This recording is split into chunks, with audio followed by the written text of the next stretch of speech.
For the first time in about 6 weeks, blessed relief from the heat here in Kansas City as Labor Day around the major leagues continues with this matchup between the New York Yankees and the Kansas City Royals, who tonight open a 4-game with this lineup. Derek Jeter remains in the leadoff hole as they try to get Chuck Knobloch healthy, and there are some good signs in that regard. Jorge Posada, the best #2 hitter he has on the roster except for Jeter. And then you've got O'Neill, Williams, Justice, and Martinez through the middle. Glenn Allen Hill, who's cooling just a bit at DH. Luis Sojo. And at the bottom of the order at third base, Scott Brocious. And on the mound is the fireballing Japanese right-hander for Kansas City, who's been hot lately, Max Suzuki. What a great story this is. Came over from Japan. He was a clubhouse kid in the Cal League in 1992 for the Salinas Ball Club there. He threw batting practice every day. The last day of the year, they asked him if he wanted to pitch an inning.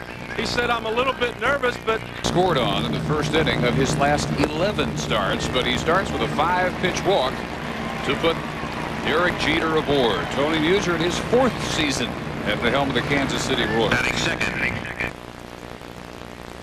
Jeter going. The 3-1 pitch is bounced up the middle, gloved on a backhand dive by Carlos Fables, but he pulls David McCarty off first base. 2 on, nobody out of the first. Last pitch.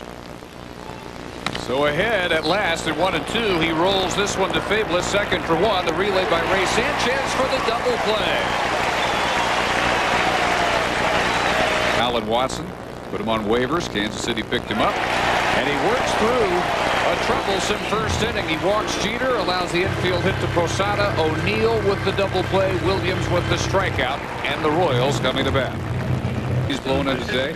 Johnny Damon, hot as anybody since the All-Star break, a .416 average, followed by Ray Sanchez, Mike Sweeney, All-Star starter Jermaine Dye, and then the likely American League Rookie of the Year, Mark Quinn, Joe Randa, Dave McCarty, Hector Ortiz, the catcher, Carlos Fables batting 9th, and Andy Pettitte going for the 17th win of the year.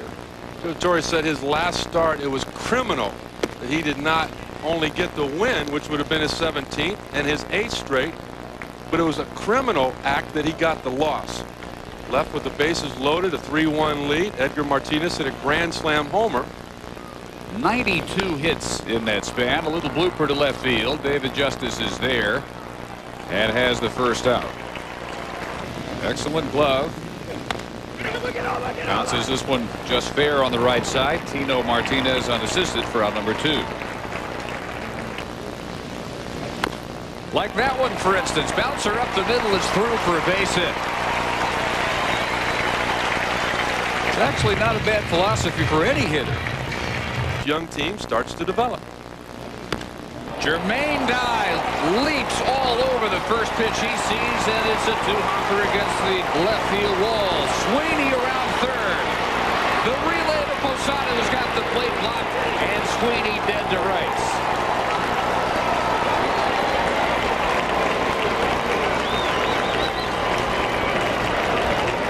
It is a double for Jermaine Dye, but they cut down the runner at the plate on a perfect relay and blocked by Posada.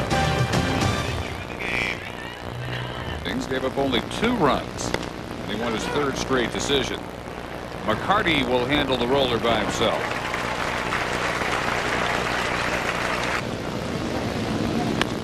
Two and one pitch to Tino Martinez is sent to Quinn at left field.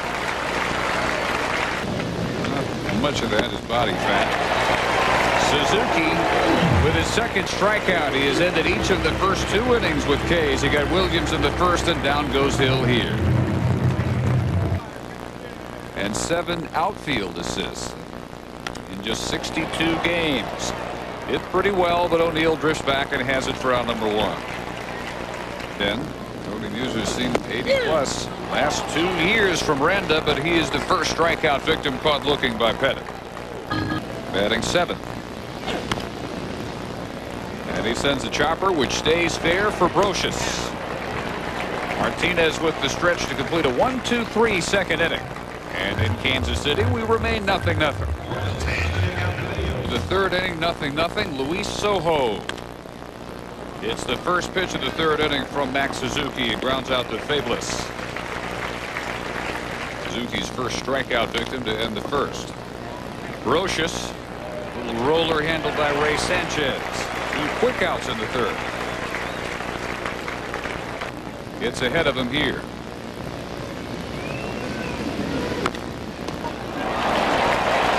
Ground balls in the third. Suzuki handles the last one.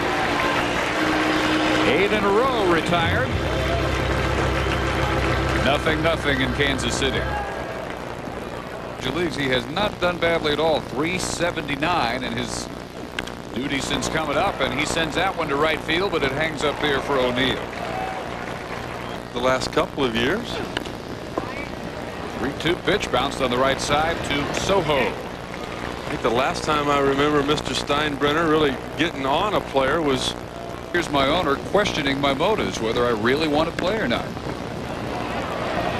Slow roller, barehanded. Soho makes it a 1-2-3 third for Pettit, who has retired his last 6 in a row. A ground ball battle between Pettit and Suzuki.